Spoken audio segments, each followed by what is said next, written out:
Muy bien, pues estamos con la serie Señales de los Últimos Tiempos. Ese es el tema número 6 que le titulé Llena tu lámpara de aceite.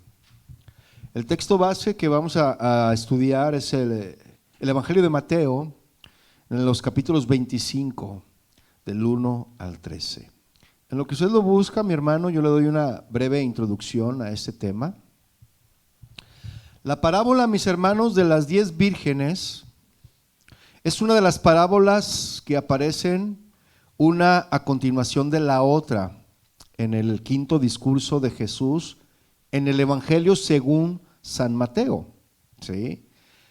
Por ejemplo, está la enseñanza de la higuera, está la enseñanza del siervo fiel y prudente, está esta enseñanza que vamos a ver hoy, la de las 10 vírgenes, siguen los talentos, y en cierta medida el juicio de las naciones.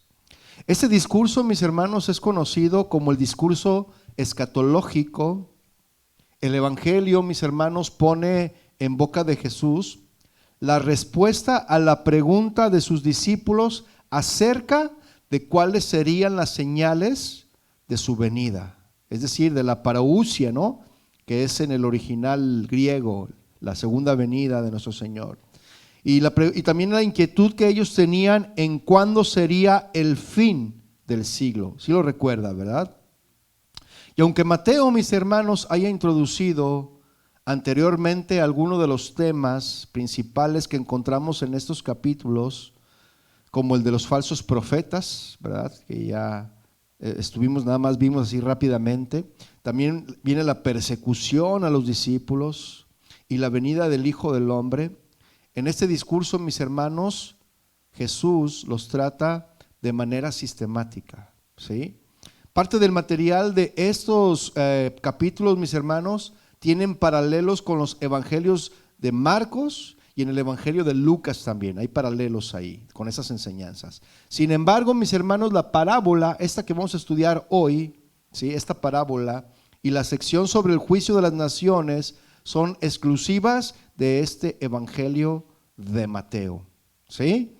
En su totalidad, este discurso, mis hermanos, enfatiza la importancia de la fidelidad en los momentos de dificultades y persecución, ¿sí? Se necesita ser fieles en esos momentos, mis hermanos. Y la vigilancia continua por la incierta hora de la llegada del Hijo del Hombre, porque nadie sabemos cuándo va a venir, ¿verdad que no? Entonces, eso nos da la pauta para confiar, para mantenernos firmes, para que no nos tome por sorpresa, mis hermanos, cuando venga Jesús de nuevo por su iglesia. Y aunque la porción que nos corresponde, mis hermanos, se limita a la parábola de las 10 vírgenes, o más bien es conveniente recordar, mis hermanos, que no se trata de una parábola aislada en su contexto, ¿sí? Sino que forma parte de un discurso mayor dentro de la trama de este evangelio.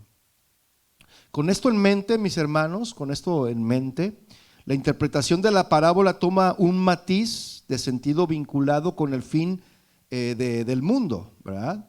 Que es lo que estamos estudiando, que es lo que estamos viendo, como parte del drama de la historia de la salvación. La parábola, mis hermanos, de las 10 vírgenes en la Biblia es una enseñanza basada en las costumbres nupciales que había en el Oriente.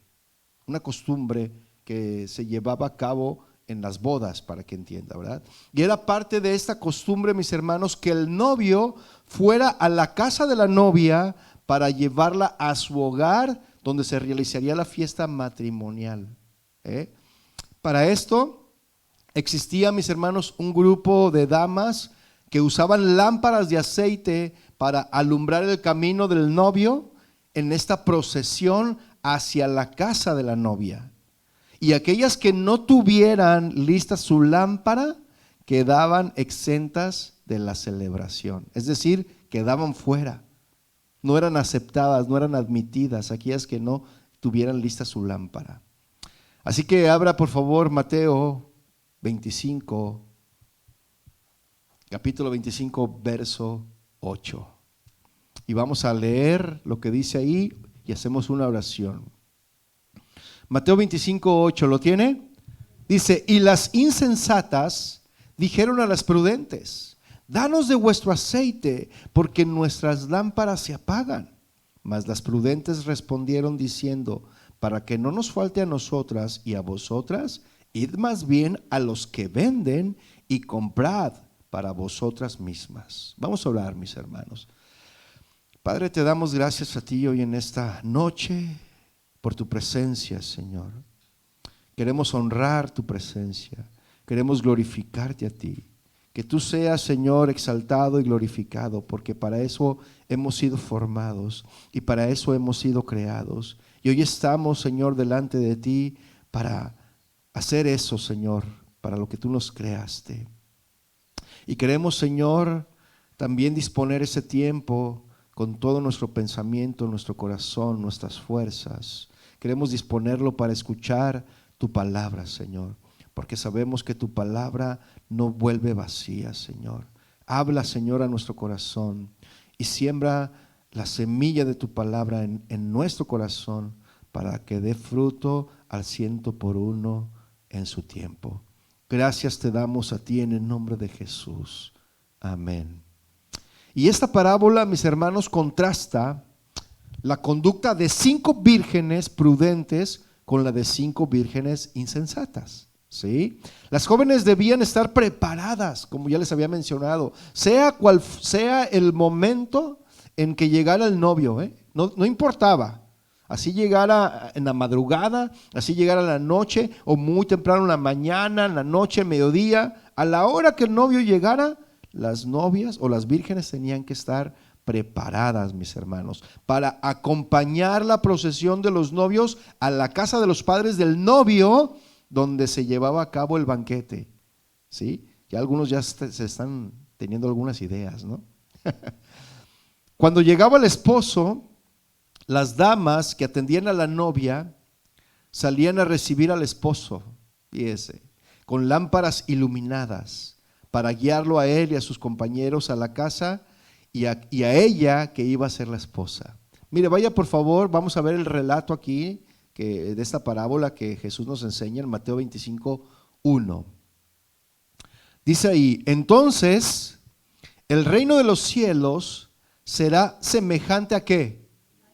El reino de los cielos será semejante a 10 vírgenes. Y esta palabra, mis hermanos, o esta frase viene del griego, la palabra 10 vírgenes, viene del griego deca. ¿Sí les suena esa palabra? De decálogo, 10, ¿no? 10 y partenois, que es 10 vírgenes. 10, mis hermanos, es un número redondo. Este número indica un grupo cerrado, un grupo completo. Por ejemplo, los 10 mandamientos, ¿verdad? 10 era el mínimo requerido de personas para una reunión en la sinagoga, ¿verdad? Y según el historiador Josefo, al menos 10 hombres debían reunirse para comer el cordero pascual. Mínimo 10. Si no había 10, no se podía hacer. Si no había 10 en una sinagoga, no podía haber reunión. ¿Sí? Eso era lo que era el requisito, 10, un número cerrado. Pero la pregunta es, ¿qué hacían estas 10 vírgenes? Ahí lo vemos. ¿Qué estaban haciendo estas 10 vírgenes? Ellas tomaron, ¿verdad? Que tomando sus lámparas, dice, ¿verdad? Dice que había 10 vírgenes que tomando sus lámparas. Y esta palabra, mis hermanos, lámpara, viene de una palabra griega, lampadas, así como suena, lampadas, que significa antorchas. Eso significa. Y esa tenía un mango de madera, esta antorcha tenía un mango de madera y un plato encima de este mango de madera, mis hermanos. ¿Sí se están dando a la idea? Era un plato encima que se le colocaba ahí un trozo de cordel o de tela sumergida en aceite. Pero en ocasiones, mis hermanos, esta palabra, lampas, tiene el significado de lámpara de aceite también, ¿sí? Como en Hechos 28. Mire, deje un apartado ahí y acompáñeme por favor a Hechos 20, versículo 7, vamos a leer desde ahí. Y este podría ser ese significado de esta palabra de lámparas. Hechos 27, ¿lo tiene? Hechos 27. Y vea lo que dice ahí. ¿Ya lo tiene? Dice, el primer día de la semana, reunidos los discípulos para partir el pan, Pablo les enseñaba habiendo de salir al día siguiente y alargó el discurso hasta la medianoche. ¿Cómo ve, mi hermano? Yo creo que vamos a tomar aquí el ejemplo de Pablo, ¿no? Vamos a alargar el discurso hasta la medianoche. ¿Cómo ve? Y algunos dicen, ¡ay! ¿No?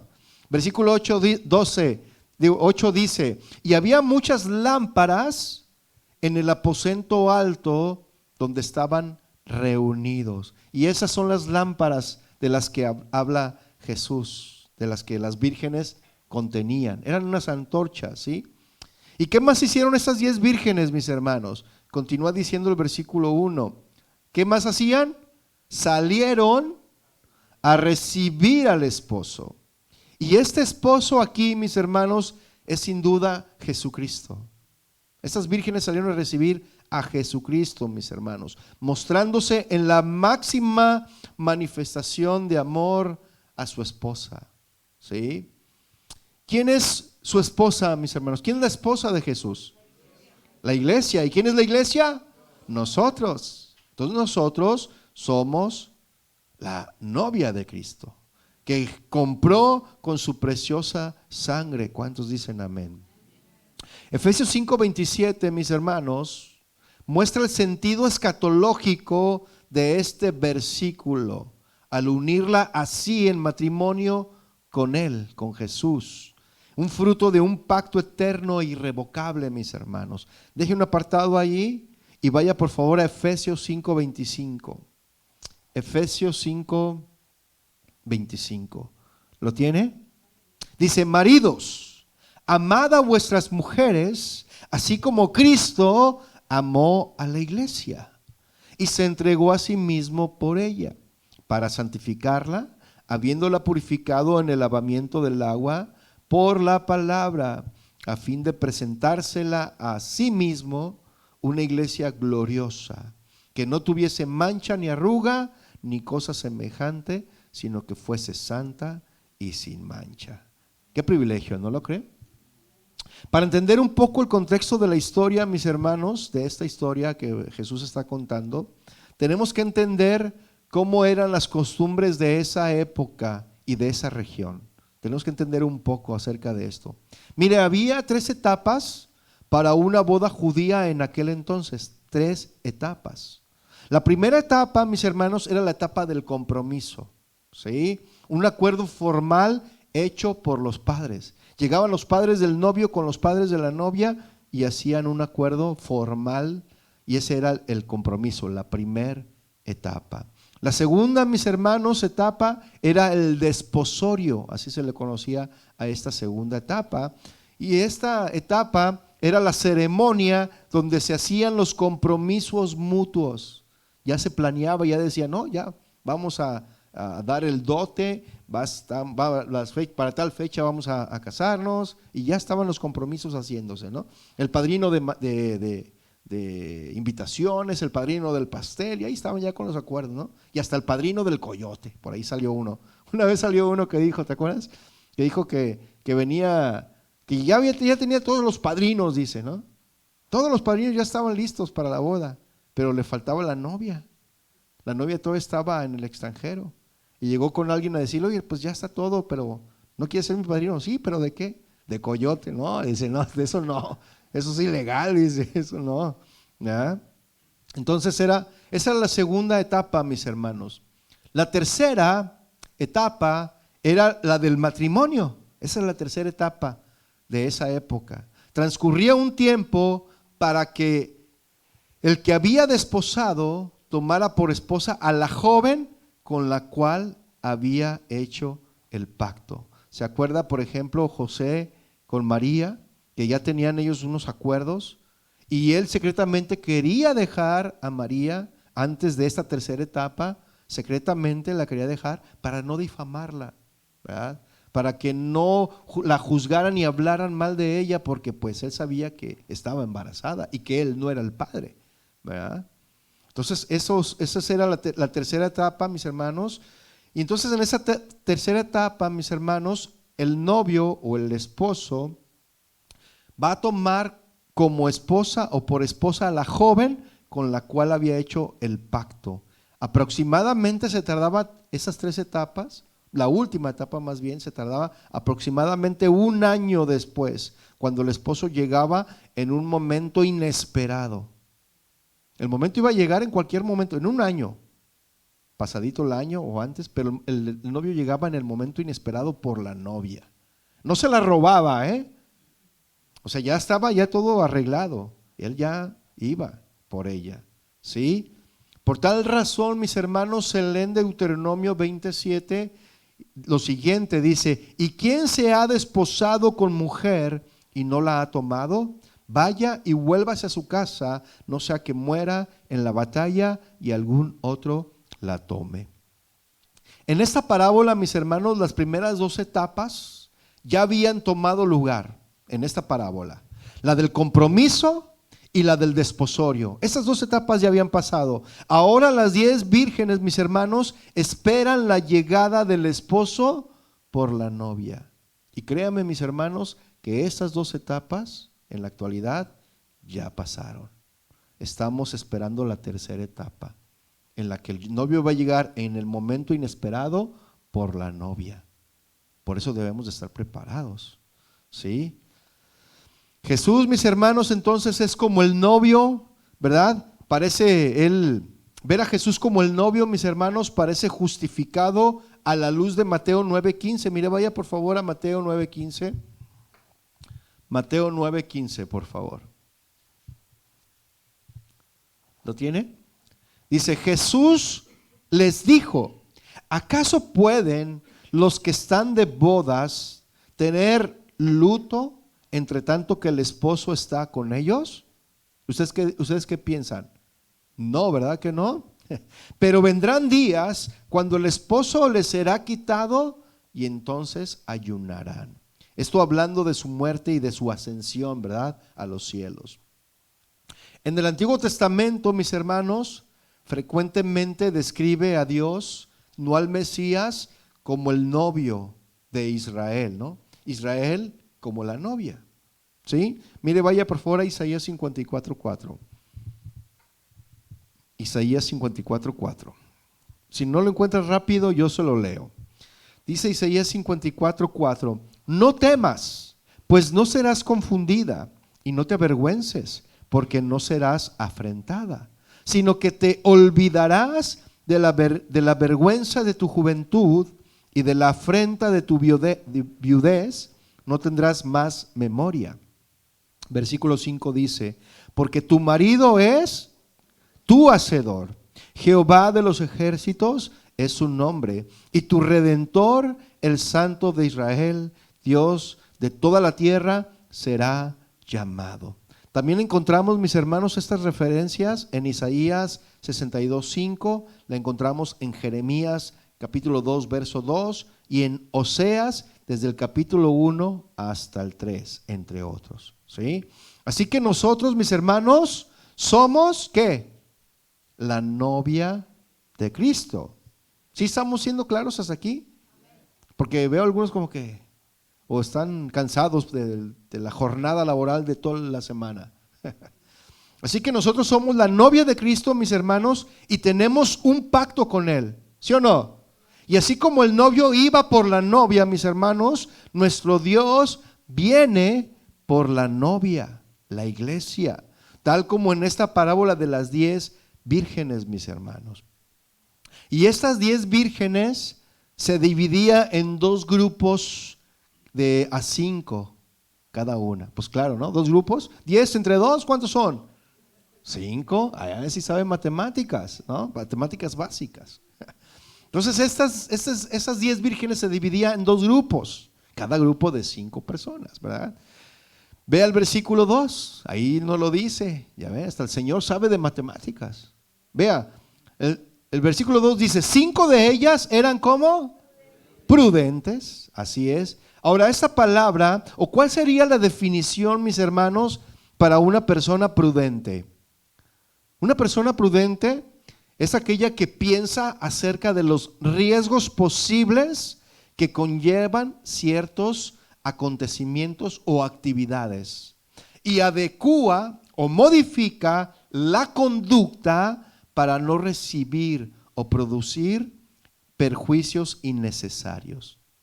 Una persona, mis hermanos, prudente es una persona previsora, es una persona precavida, es una persona sensata y cautelosa. Esa es una persona que es prudente. Amén.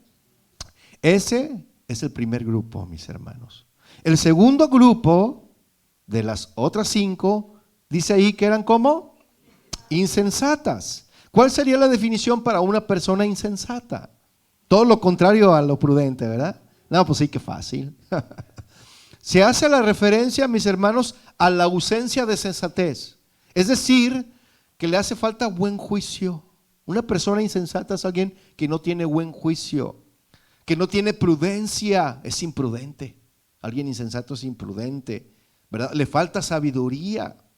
La persona insensata, mis hermanos, actúa sin madurez, o actúa sin reflexión o cordura.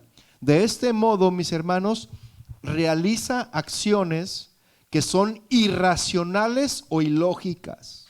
¿Sí? ¿Ya se está usted imaginando a alguien?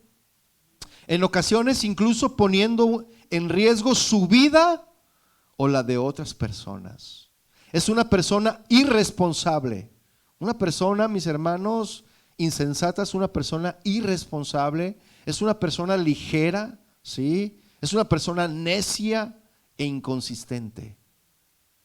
¿Sí? ¿Cuántos dicen ouch? Digo, ¿cuántos lo saben? ¿A cuál grupo te gustaría pertenecer, hermano o hermana? ¿A cuál le gustaría pertenecer? ¿Al grupo número 1 o al grupo número 2? ¿Al 1? Ahorita lo vamos a ver entonces, ¿sí? Versículo 3. Dice, las insensatas, tomando sus lámparas, ¿qué hicieron las insensatas? Tomaron sus lámparas y ¿qué más? Y no tomaron consigo aceite. Y lo está recalcando ahí, y yo lo subrayé. No tomaron consigo aceite, mis hermanos.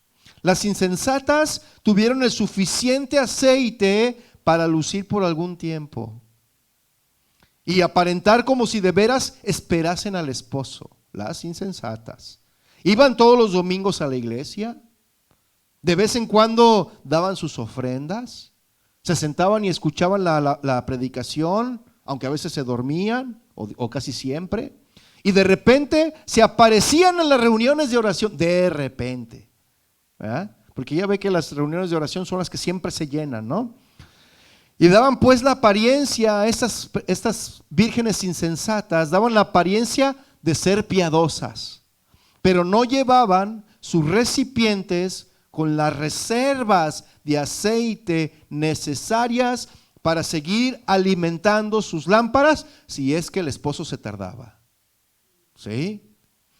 Y así le pasa a los hipócritas. ¿Cuántos saben lo que es un hipócrita? De hipócritos, de la palabra de actuar, que es un actor. Así les decían a los actores en la época de los griegos, hipócritas, porque actuaban, porque usaban máscaras. ¿Sí? Esa es la palabra hipócritos, donde viene esta palabra hipócritas. ¿Sí? Entonces, así les pasa a todos los hipócritas, mis hermanos, a los que actúan, a los que aparentan. A ver, levante su mano. A los que no tienen raíz, mis hermanos. Deje un apartado ahí y vaya por favor a Mateo 13, versículo 20. 13:20. ¿Lo tiene? Dice Mateo 13:20, y el que fue sembrado en pedregales, este es el que oye la palabra y al momento la recibe con gozo. ¡Oh, qué buena estuvo la palabra! Y luego le preguntas, ¿y de qué se trató? No sé, pero estuvo buena la palabra. ¿Le ha pasado a usted eso? Versículo 21 dice, pero no tiene raíz en sí, sino que es de corta duración, pues al venir la aflicción o la persecución por causa de la palabra, luego tropiezan. Estos, mis hermanos, son los hipócritas. Así que las 5 vírgenes insensatas, mis hermanos, parecían estar preparadas para el esposo. Parecían, ¿sí? Porque tenían su lámpara en la mano, como todas. Pero realmente, mis hermanos, estas vírgenes insensatas no estaban preparadas, porque no tomaron consigo el aceite. Eso es lo que vemos en este versículo 3, que no tomaron el aceite. Tenía la lámpara, pero sin aceite. Qué tremendo, ¿no lo cree? Y vea el versículo 4, por favor. Versículo 4 dice: mas las prudentes, ¿qué hicieron? Ellas sí tomaron aceite en sus vasijas. O sea, llevaban una vasija, aparte de la lámpara, llevaban una vasija con aceite, juntamente con sus lámparas, dice ahí. Las prudentes, mis hermanos, llevaban dentro del manantial, que más adelante usted va a saber quién es ese manantial, porque ¿qué dice la palabra? Que de nuestro interior correrán ríos de agua viva. Amén. Entonces las prudentes llevaban dentro del manantial del que podían proveerse continuamente hasta que llegase el esposo, ¿sí? Y mantenían así, mis hermanos, pura y sincera su profesión de fe. Ahora yo le hago una pregunta: ¿qué es una profesión de fe? ¿Usted sabe qué es eso? Yo se lo voy a decir. Una profesión de fe, mis hermanos, es el punto de partida para una vida de discipulado. Esa es una profesión de fe. Y cuando se mueve en un corazón que cree, comienza a cambiar el creyente. Esa es la profesión de fe. No podemos verlo, mis hermanos, pero vemos dónde ha estado, porque cambian los valores, cambian las perspectivas y los deseos, mis hermanos, comienzan a alinearse con la palabra de Dios. Así que si todos tus anhelos, todos tus deseos, tu vida completa comienza a alinearse con la palabra de Dios, y eso es la profesión, es profesar la fe, ¿sí? Es decir, que cree y comienza a vivir lo que ha escuchado en la palabra de Dios. No solo es un oidor, sino que también es un hacedor de la palabra. ¿Cuántos dicen amén? Por lo tanto, su vida coincide lo que dice con lo que hace, ¿sí? Profesamos al Señor Jesús en todo lo que hacemos y buscamos glorificarlo. Amén. Mire, vaya por favor, deje un apartado ahí y vaya por favor a primera carta de los Corintios, capítulo 10, verso 31. Hablando de esto de la profesión de la fe. ¿Sí? Sí. ¿Hasta aquí está claro, mis hermanos? Primera de Corintios 10, 31 dice: si pues coméis o bebéis o hacéis otra cosa, hacedlo todo ¿para qué? Para la gloria de Dios. Y el versículo 32, vean esto, lo que dice ahí: no seas tropiezo ni a judíos ni a gentiles, ni a la iglesia de Dios, porque hay de aquel que sea tropiezo. ¿Qué le pasa al que es tropiezo? Mejor le fuera colgarse una piedra en el cuello y echarse al mar. Eso es lo que dice el Señor, ¿sí o no? Por eso dice: hey, no seas tropiezo ni a judíos ni a gentiles, ni a la iglesia de Dios. ¿Ok? Entonces la forma, mis hermanos, en que llevamos nuestras vidas es una profesión de fe. La forma en la que llevamos nuestras vidas. Amén. Es una profesión de fe mucho más segura que las simples palabras. Las palabras son importantes, ¿sí o no? Y un creyente en Cristo no se avergonzará de sentirse identificado de esta manera. Ahora, regresando a la parábola, esa vasija, mis hermanos, que se menciona, porque vimos que las prudentes tomaron aceite y además llevaban su vasija, ¿verdad? Esa vasija que se menciona, mis hermanos, es el corazón. Es el corazón, que ha de estar siempre bien dispuesto y diligentemente guardado, mis hermanos. Y veamos los versículos que respaldan esto que le estoy diciendo. Vaya por favor al Salmo 108, verso 1. Salmo 108, verso 1. ¿Lo tiene? Salmo 108, versículo 1 dice: mi corazón, ¿qué? Está dispuesto, oh Dios, cantaré y entonaré salmos, esta es mi gloria. Pero lo que me llama aquí la atención es que mi corazón, decía el salmista, mi corazón está dispuesto. ¿Cuántos tienen un corazón dispuesto? Amén. Vaya a Proverbios 4:23, por favor. Proverbios 4:23. ¿Lo tiene?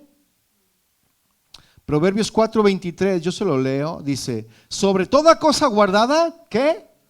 Guarda, cuida tu corazón, porque de él mana la vida. Wow. Aquí en el corazón, mis hermanos, a ver, tóquese el corazón. Tóquese el corazón. Ya ve que no se pudo tocar el corazón. Se tocó el pecho nada más. No, aquí donde está su corazón, ¿verdad? Aquí en el corazón, mis hermanos, hay que atesorar gracia y sabiduría, para que de él, de este corazón, salgan cosas que iluminen y edifiquen. ¿Cuántos dicen amén? Porque del corazón mana la vida o la muerte. ¿Sí? De la abundancia del corazón habla tu boca. ¿Qué es lo que hay en tu corazón? Pues de lo que hay en tu corazón, preferentemente nos enseñan las escrituras que debemos de atesorar la gracia y la sabiduría para que de nuestro corazón salgan cosas que iluminen y edifiquen, ¿sí? Porque si esa raíz está corrompida, mis hermanos, todo lo que brote será malo. Amén.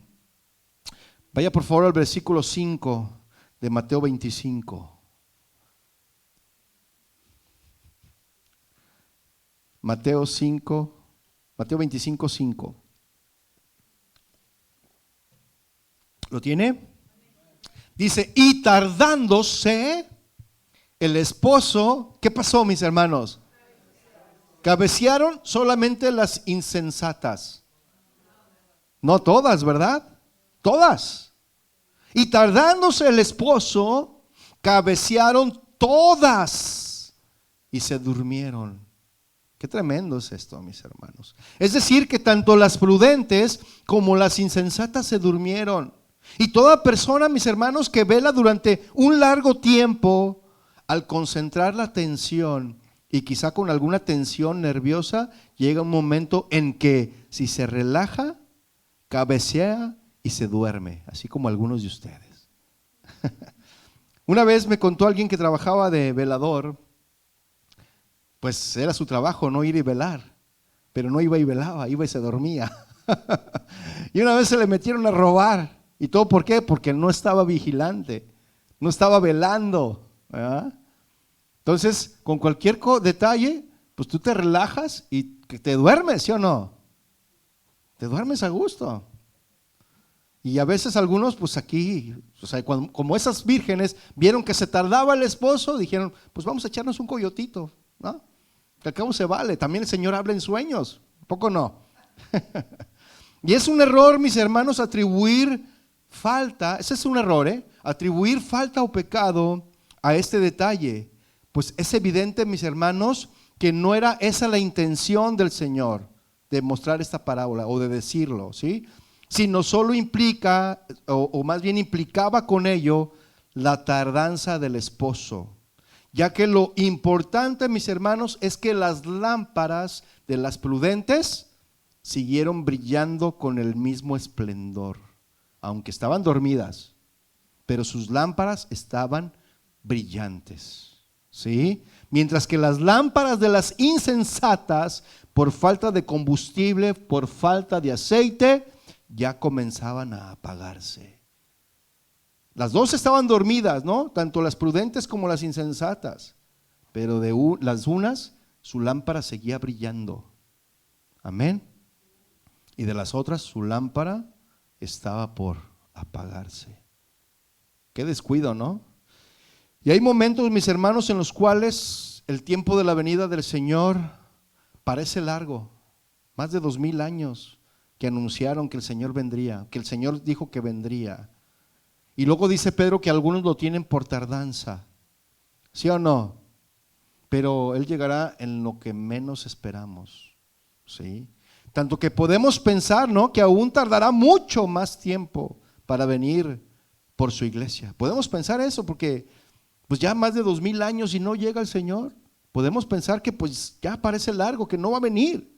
Y si bien es cierto, mis hermanos, que el día y la hora nadie la sabe, ¿verdad que no? Han intentado decirnos, avisarnos, para tal fecha se acabará el mundo, pero han fracasado en su intento. ¿Sí o no? Entonces, si bien es cierto que el día y la hora nadie lo sabe, mis hermanos, también es igual de cierto que debemos de estar preparados. ¿Sí o no? Debemos de estar preparados. Puede haber momentos en los cuales, mis hermanos, nos sintamos cansados de esperar en el camino. Puede haber momentos así. Cansado del camino. Nos podemos sentir cansados de esperar en el camino, pero debemos tener suficiente aceite, mis hermanos, en nuestras lámparas, en nuestras vasijas, para que la lámpara, mis hermanos, no se nos apague, a pesar del cansancio, a pesar de que te duermas. Tu lámpara tiene que tener ese ¿cómo se llama? Aceite. ¿Sí? Y el problema, mis hermanos, es que muchas veces nos cansamos y dejamos de buscar esa unción de Dios en nuestro agotamiento, en nuestro cansancio. Dejamos de buscar esa unción de Dios. Pero es necesario, mis hermanos, mantenernos en esa búsqueda constante de Dios y su unción. ¿Cuántos dicen amén? Sin importar las circunstancias que nos rodean. ¿Sí? Dice Primera de Samuel, capítulo 3, verso 3, si gusta acompañarme. Primera de Samuel 3 dice: Samuel estaba durmiendo en el templo de Jehová, donde estaba el arca de Dios. Fíjese, Samuel, mis hermanos, era uno de los jueces, ¿verdad? Después del Pentateuco sigue en los libros de Samuel. Bueno, los jueces y luego sigue Samuel, ¿no? Fue el último de los jueces, Samuel. Y dice las escrituras que la palabra de Dios escaseaba en esa época. Ya ni el sacerdote Elí ya ni escuchaba la voz de Dios. Pero este versículo de 1 Samuel 3:3 nos enseña algo bien interesante. Dice que Samuel estaba durmiendo como las 10 vírgenes, ¿verdad? En el templo de Jehová, donde estaba el arca de Dios. Y antes de que, ¿qué? De que se apagara la lámpara, ¿qué fue lo que Dios hizo? Jehová llamó a Samuel y Samuel respondió: heme aquí. Antes de que se apague tu lámpara, respóndele al Señor, hermano. El Espíritu de Dios aún está dentro de su iglesia, mis hermanos, la cual no se apaga. ¿Sí? Y para quienes aún no han sido llenos del Espíritu Santo, también está a disposición de todo aquel que cree. ¿Cuántos creen, mis hermanos? En esta parábola, mis hermanos, las prudentes y las insensatas durmieron.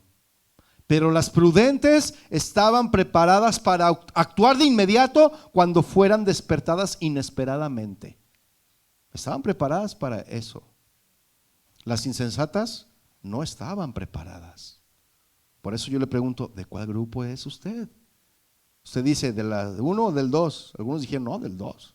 Bueno, ahorita estamos viendo a ver de cuál grupo pertenecemos. ¿Ok?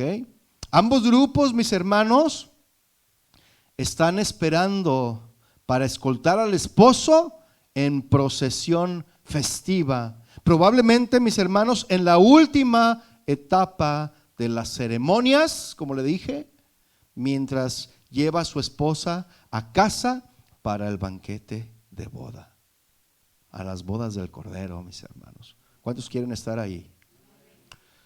Versículo 6 de Mateo 25.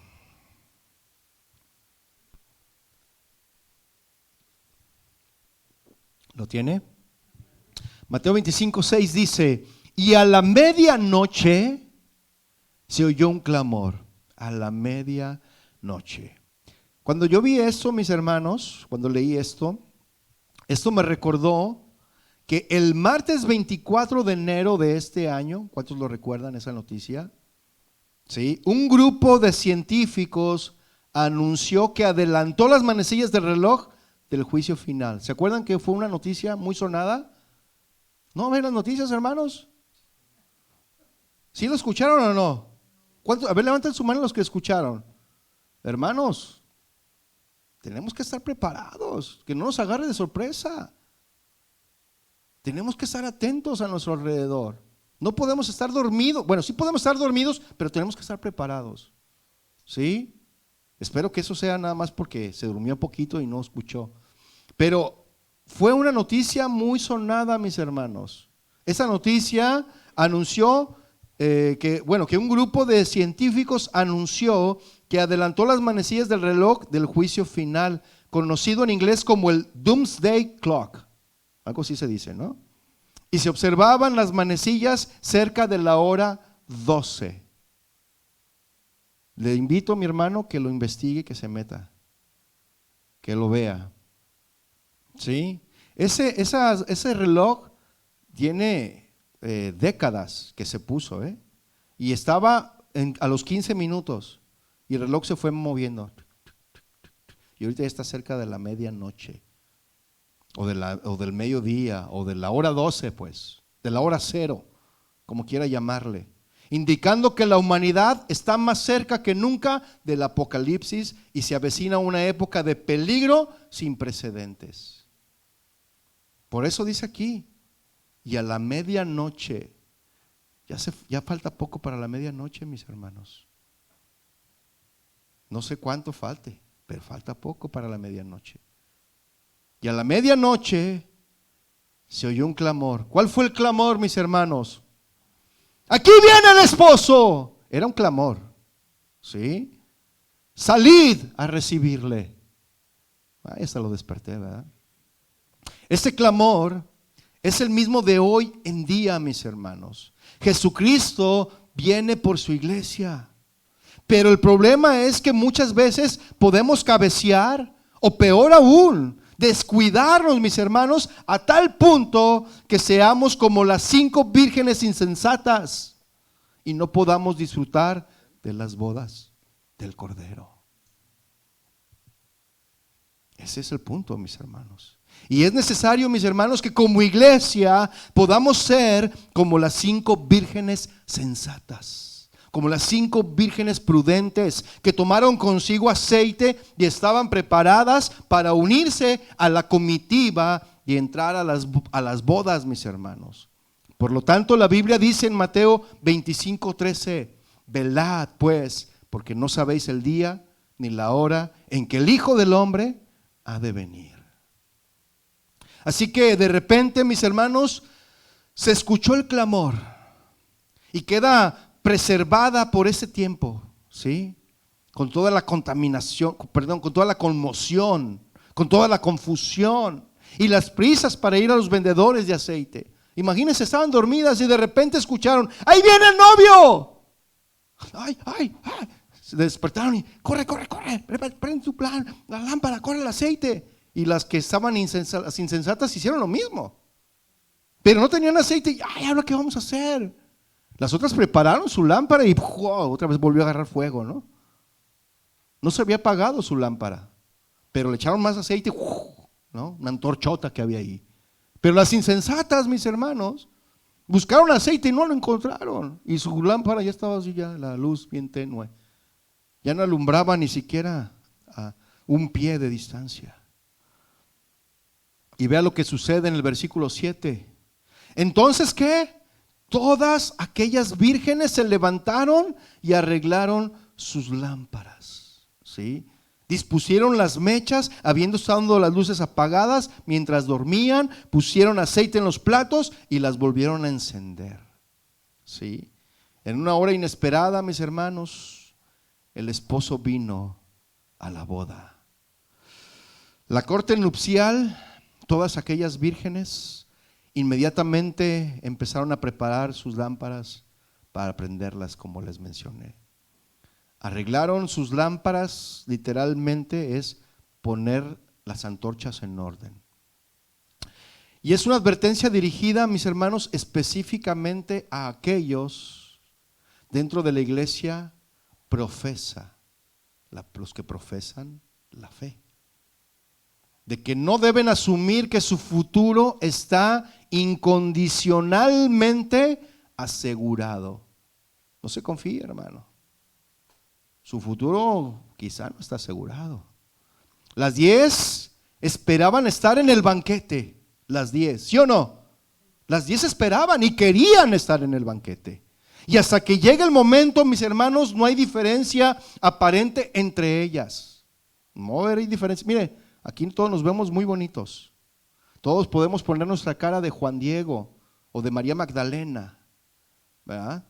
Pero a la hora de la verdad, mis hermanos, o sea, ahorita, mis hermanos, no hay diferencia. Hasta que no llegue el momento se va a saber quién es quién, mis hermanos. Es la crisis que separa a los preparados de los no preparados. Separa el trigo de la cizaña. Versículo 8, mis hermanos. Y las insensatas dijeron a las prudentes, vea, las insensatas, pues eran insensatas, ¿no? Eran imprudentes. Les dijeron a las prudentes, danos de vuestro aceite, porque nuestras lámparas se apagan. Ándale, repárteme, comparte conmigo. Estaba diciendo, ¿no? Y esa frase, mis hermanos, se apagan, viene del griego svenuati, svenuantai, algo así. Y presenta un indicativo de voz media. No era un clamor, sino que era una voz media así como que, ándale, comparte con nosotros. ¿Sí? Y cuando las 5 vírgenes insensatas encendieron sus lámparas, descubrieron la falta de aceite. No encendía. Las chisporreantes y vacilantes y humeantes mechas eran una triste revelación. Y quizá, mis hermanos, debemos comprender que hay algo en la coincidencia de las lámparas apagándose justo en el momento en el que llega el esposo. Las vírgenes insensatas, mis hermanos, no estaban preparadas porque les faltaba aceite para sus lámparas.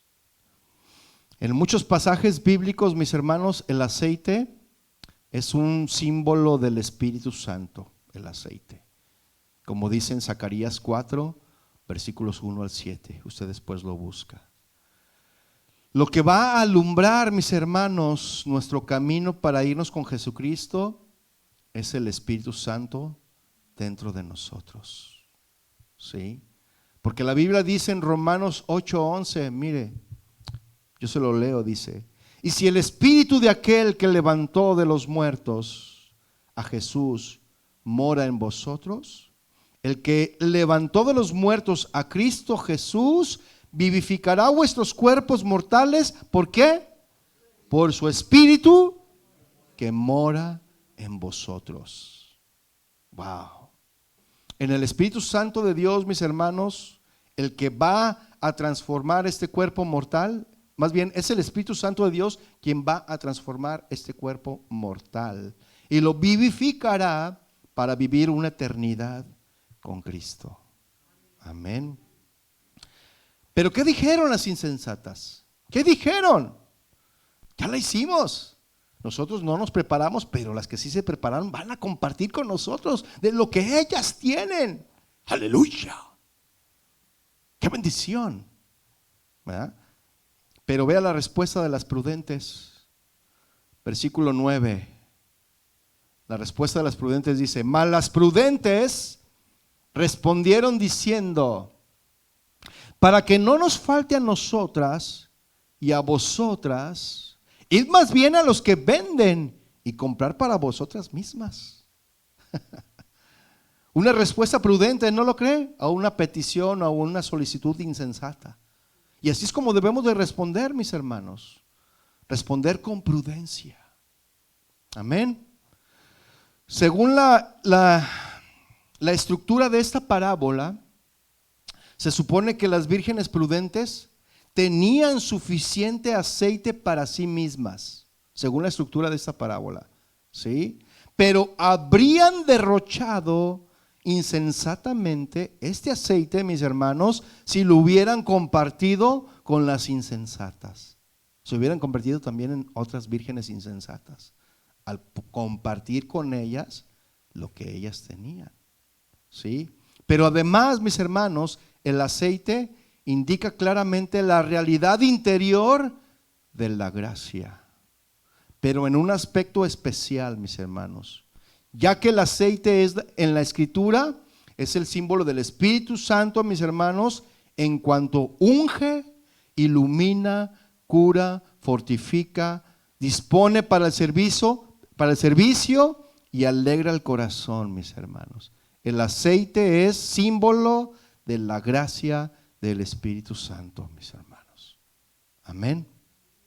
Sin aceite, los que iban a la fiesta, mis hermanos, no estarían preparados para recibir al esposo. Sin el Espíritu Santo, mis hermanos, nadie está listo para el regreso de Jesús. Amén.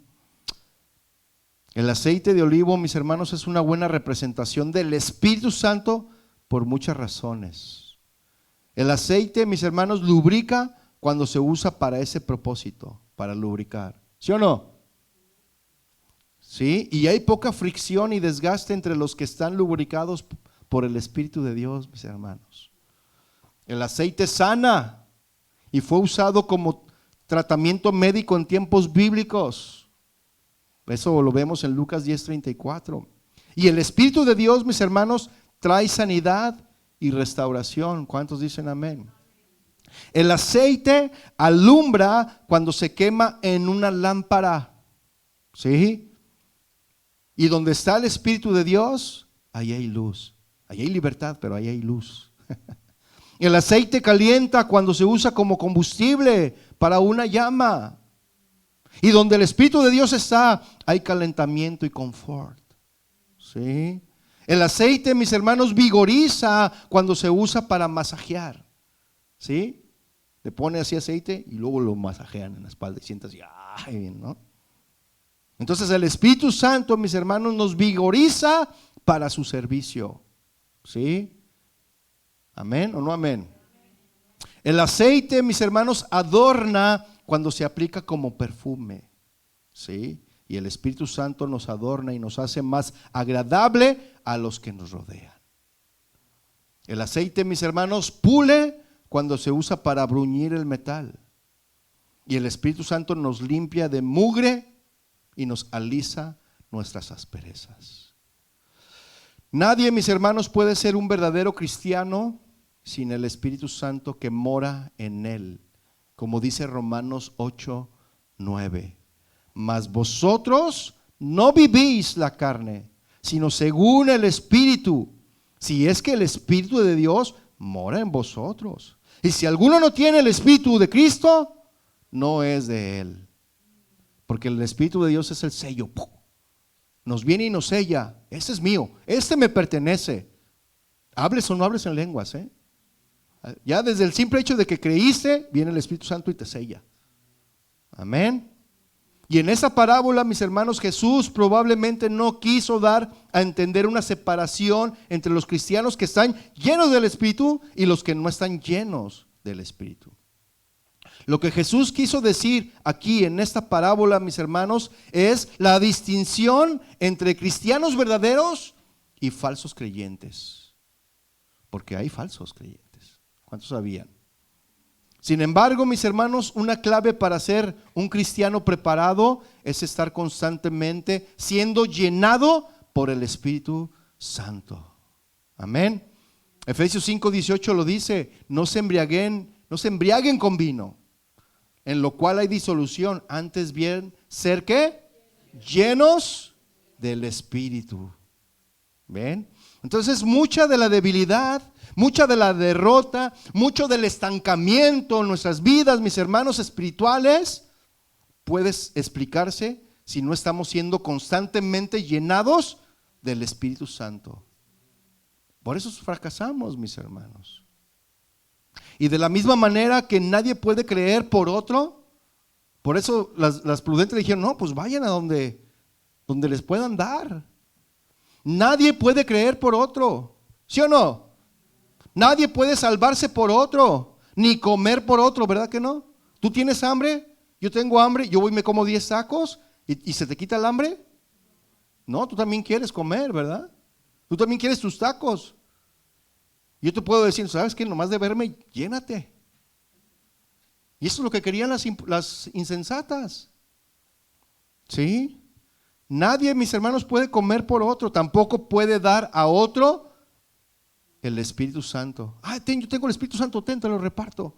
Nadie puede hacer eso, ¿verdad que no? Y aunque el creyente se beneficie de la comunión fraternal con el ministerio o en la iglesia, aunque te beneficies de la coinonía entre hermanos y las oraciones de otros, el asunto de la propia salvación es totalmente personal. La salvación es personal, mis hermanos, y no es familiar ni congregacional. La salvación es individual. Amén. Porque cada uno de nosotros dará a Dios cuenta de sí mismo, según Romanos 14:12. De manera que cada uno de nosotros dará a Dios cuenta de sí. Eso es lo que dice Romanos 14:12. El más santo de los creyentes, mis hermanos, tiene que recibir prestada de Cristo la gracia de cada día. ¿Sí o no? Así como de Dios recibimos el pan de cada día. ¿Sí o no? Pero nadie tiene demasiada gracia como para dar a otro de lo que él mismo recibe de prestado. Pues el que da es Cristo. El que da es Dios. Ve con Él. Yo no te puedo dar de lo que a mí me dio Dios, porque eso es mío. ¿Sí me estoy explicando? ¿Sí está siendo claro? Versículo 10, mis hermanos.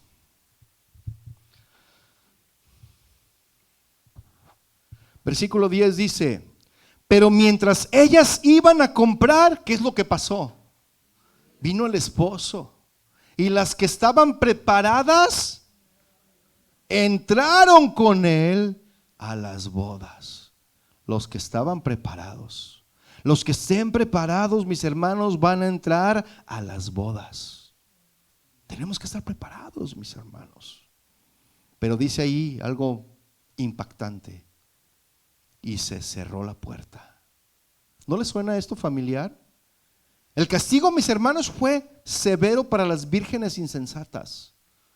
No se les permitió ir a la boda y se cerró la puerta contra ellas en los términos más fuertes.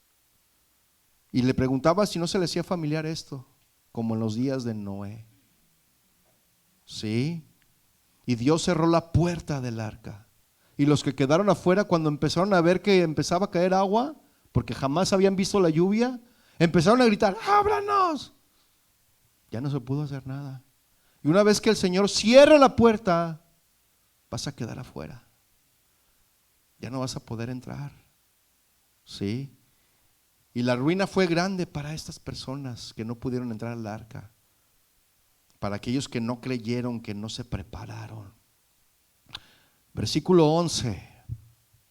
Usted podrá decir: ay, qué trágico, pero así va a ser, hermanos. Versículo 11. Después vinieron también las otras vírgenes, diciendo: Señor, Señor, ábrenos. Y una vez cerrada esa puerta, mis hermanos, nunca será abierta, como le decía. Hay algunos que esperan y sueñan que se abrirá esa puerta después de la muerte, para aquellos que han muerto sin arrepentirse. Pero no hay nada en las Escrituras que apoye esta expectativa, mis hermanos. Cualquier esperanza más allá que la que es revelada en la palabra de Dios es solamente una ilusión y es una trampa. Versículo 12. Mas él respondiendo, es decir, el novio, el esposo, Jesús, ¿verdad?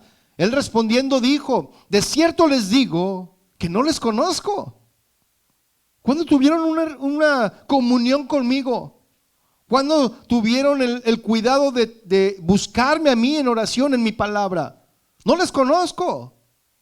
¿Sí? Hay un tiempo oportuno para buscar y llamar, ¿sí o no? Eso es lo que dice Isaías 55:6. Dice: buscad a Jehová mientras pueda ser hallado, llamadle en tanto que está cercano.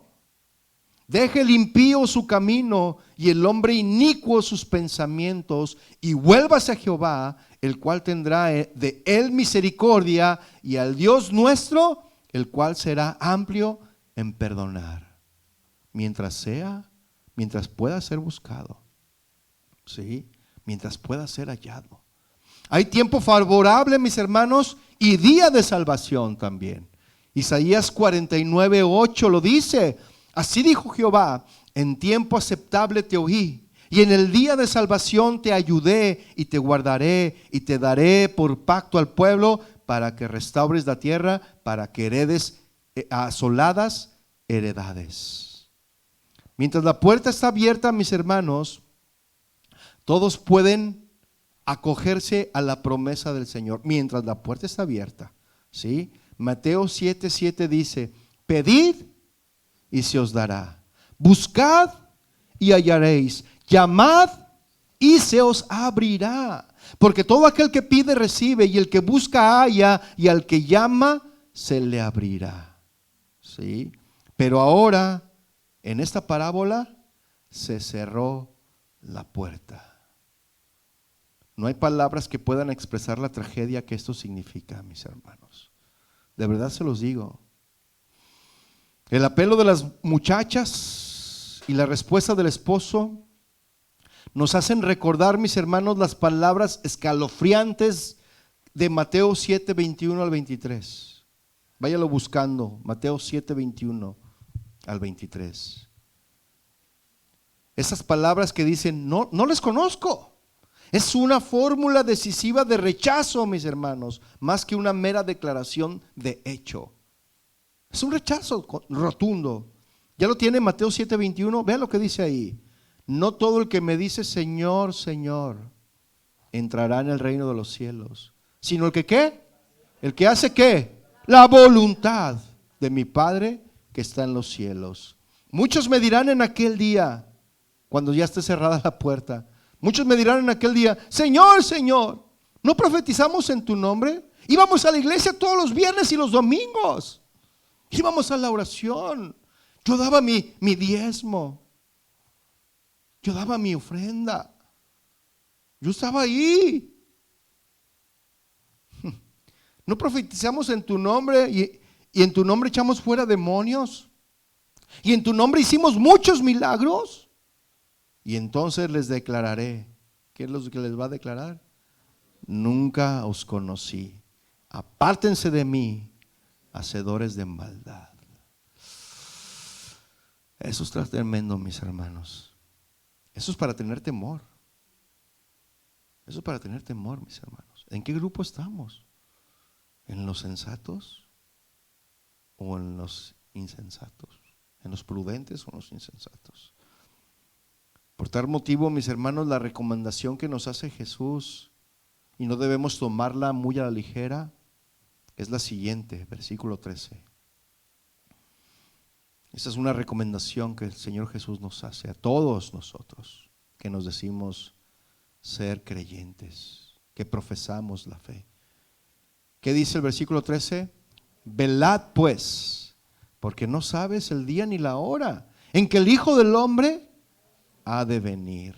Y esta frase, mis hermanos, velad pues, viene del griego gregoreite on. Y esa es la moraleja con todas las parábolas, mis hermanos. No hay excusa a la falta de previsión. No hay una excusa. La ignorancia del momento de la segunda venida, mis hermanos, no es una excusa para la negligencia, sino una razón para estar dispuestos. Amén. Cada predicador, mis hermanos, se encuentra con este rasgo de la naturaleza humana. Dejar para mañana lo que debería de hacerse hoy. Esa es la naturaleza del hombre, mis hermanos. Mañana, ponte cuentas con el Señor hoy. Hoy ya es muy noche. Yo quiero dormir, estoy cansado. Mejor mañana. Y a la medianoche llega el Señor y ese mañana se convirtió en una puerta cerrada. El propósito, mis hermanos, de esta parábola es sencillo. El propósito de esta parábola es sencillo. Es estar preparado. Ese es el propósito. El precio por no estar listo, mis hermanos, es demasiado alto. ¿Sí? Y ya para concluir, mis hermanos, para que se vaya a cenar unos tacos.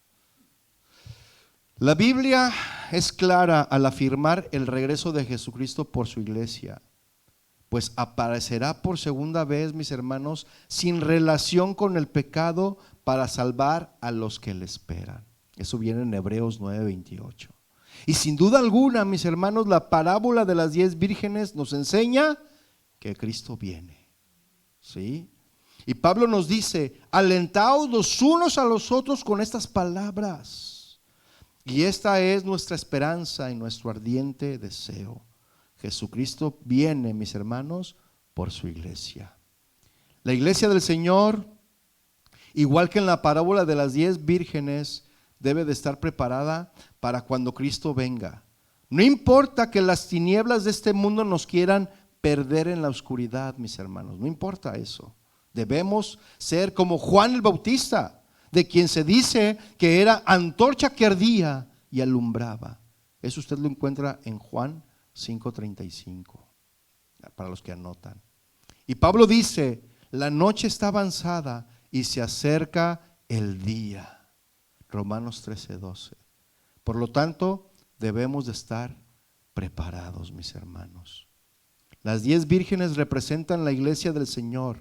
La lámpara representa el alma y el aceite, la unción del Espíritu Santo.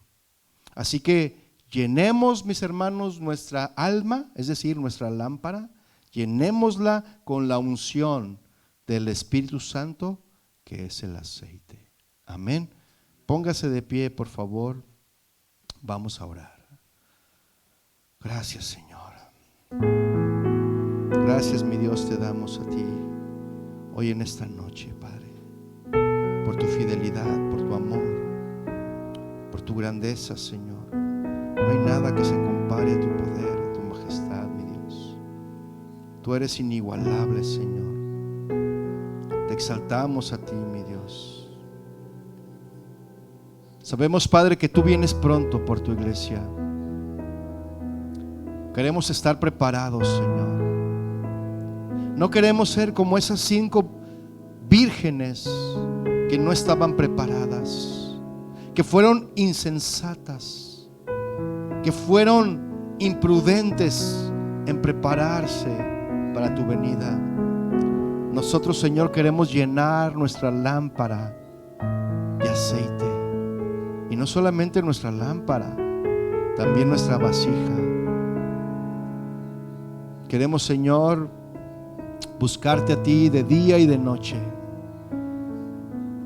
No queremos, Señor, ser ligeros en esta advertencia que tú nos haces,